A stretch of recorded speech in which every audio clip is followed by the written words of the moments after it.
Hello mga bebs! Welcome back sa aking channel.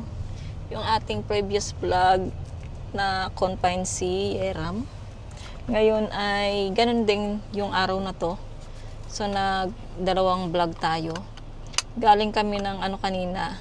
Nakita nyo naman sa previous vlog sa dagat.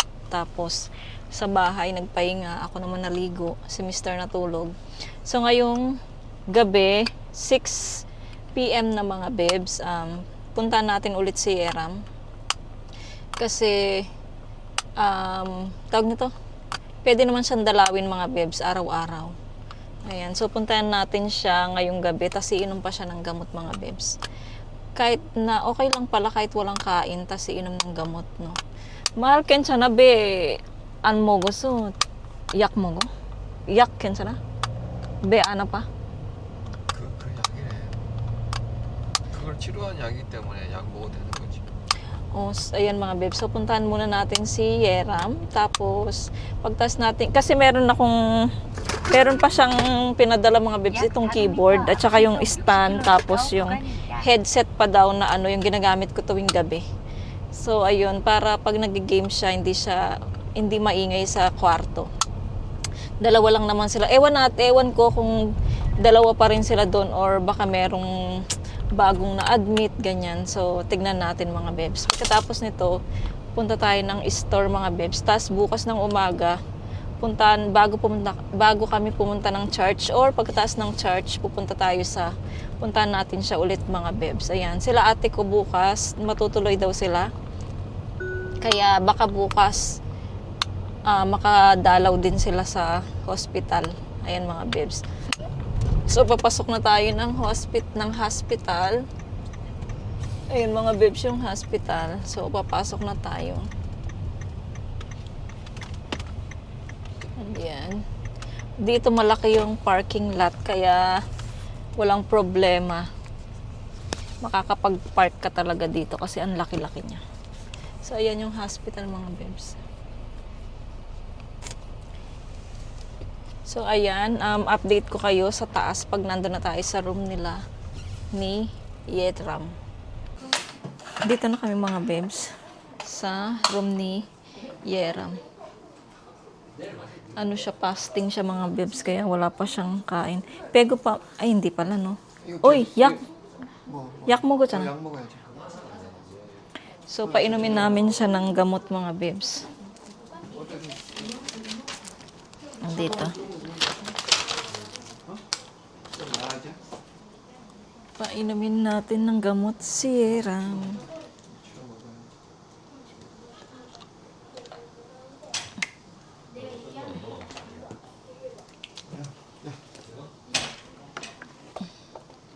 이거 버려야 하잖아.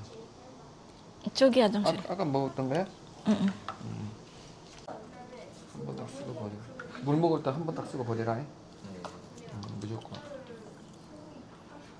자, 이 정도면 되겠지. 약 먹어야지. 월요일날 초음파 검사하는 거 알고 있어요? 배맛이 한번 괜찮은가 안 괜찮은가 검사. 확실하게 많이 좋아진 것 같아? 어? 네. 그건 확실하게 이야기했다. Neil, panty pa ko 내일 아침에 아빠가 여기 갖다 놔둬라. 교회 가기 전에 한번 들릴 수 있고 안 들릴 수 있고 시간이 어린이집으로 데려가면 못 들릴 수도 있고. Gabi ko na sa kanya. 알았어? 예배 끝나고 내일 아침에 죽 나올 거야. 먹어. 먹고 나서 탕비실이 어디 났냐면 여기서 쭉 가잖아. 쭉 가면 여기 갖다 놔 이렇게. 그래서 안 힘들어. 적어놨어 탕비실이라고. 응. 왼쪽에 있어. 왼쪽에. 아니 1년 됐구나. 밥을 가져오는 거야.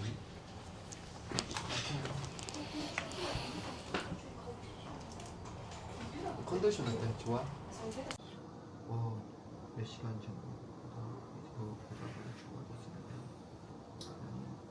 또 치료해주고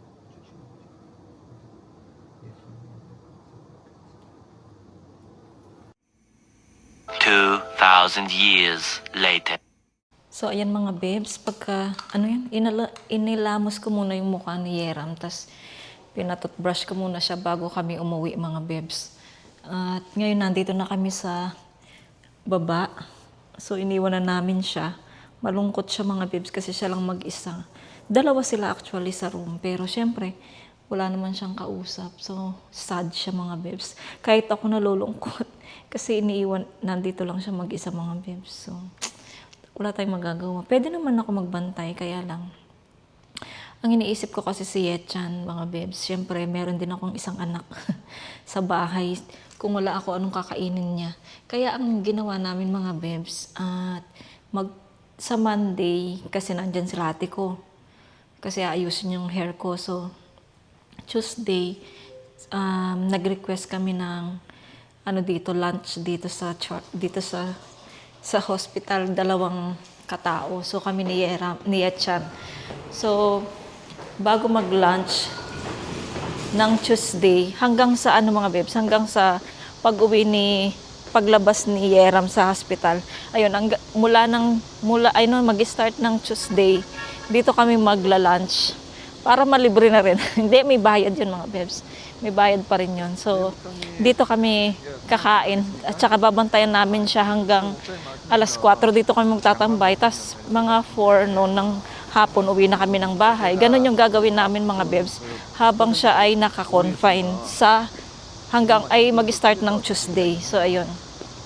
So, ayan mga babes. Wala pang kain si Yeram. Nakakaawa naman. Bukas pa ng umaga siya kakain mga babes. Kasi bukas din sa Lunes, meron siyang i-ultrasound yung tiyan niya mga babes. Titignan kung ano yung problema at saka titignan yung kung meron bang appendix, ganun. So ayan, dito na kami sa parking mga babes. At hindi na tayo matutuloy sa dyan sa grocery. Bukas na lang siguro mga babes katapos ng church namin, bago kami pumunta dito sa Dalawin sa Yeram, dadaan kami ng grocery para mamili. So ayan, naghihintay na si Yechan, bibili kami ng ulam mga babes para sa aming dinner. Ako nga din medyo masakit yung tiyan ko. Sumakit yung tiyan ko mga babes sa ininom ko kanina or sa kinain ko kanina. Na hindi ko kasi napakita sa inyo na kumain kami ng dumpling nung papunta kami ng dagat. Hindi ko napakita sa inyo, medyo sumama yung tiyan ko. Ayan, so nilabas ko naman Kaya lang ngayon masakit pa din siya. So ayan, tomorrow ay church day. Ako yung magdadasal ng hapon. Mga babes, si Mr. natapos na siya nagdasal nung last week morning naman siya. So ayan. Kita-kits na lang siguro tayo sa bahay mga babes. Tignan natin kung matuloy natin yung vlog natin na to. Kung hindi, tomorrow natin siya itutuloy. Babes, kararating lang namin galing sa hospital. Tapos bumili kami ng ulam na lang mga babes. Ito yung dati naming binibili, yung buto-buto na sabaw. So kakain na kami dahil gutom na kami. Hindi naging normal ang pagkain namin for today's video mga babes. Dahil nga sa nangyari kay Yeram na biglaang na confine. Kaya hindi normal ang nangyari sa atin today. Kaya ayan, siguro okay na. Makakain na kami ng maayos nito.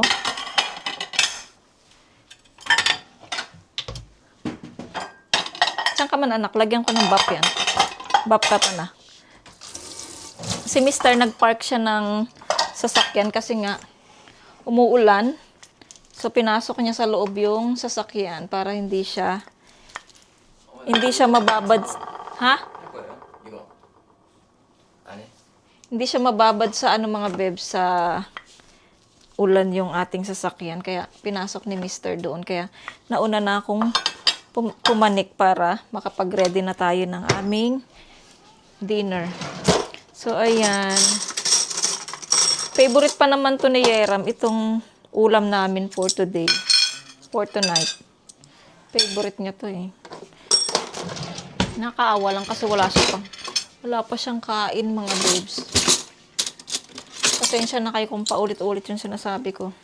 Nakaawa kasi siya mga bebs eh. Wala siyang kain.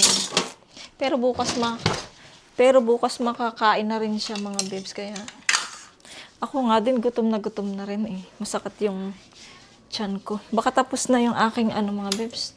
Yung aking tablet na chinarge. Nakapag-edit na rin ako kanina pagkatapos naming umuwi kanina galing ng hospital. So, na-upload. Napanood na pala. Napanood niya na pala yun. So, oo. Kasi nga mga bibs, hindi katulad dati na marami tayong stock na na vlog. Pero ngayon wala tayong stock na vlog mga bibs eh. Mga bebs, kakain na muna kami. Wala pa si Mister pero kakain na kami. Mag-start na kami kumain ni Yechan. Gutom na kami.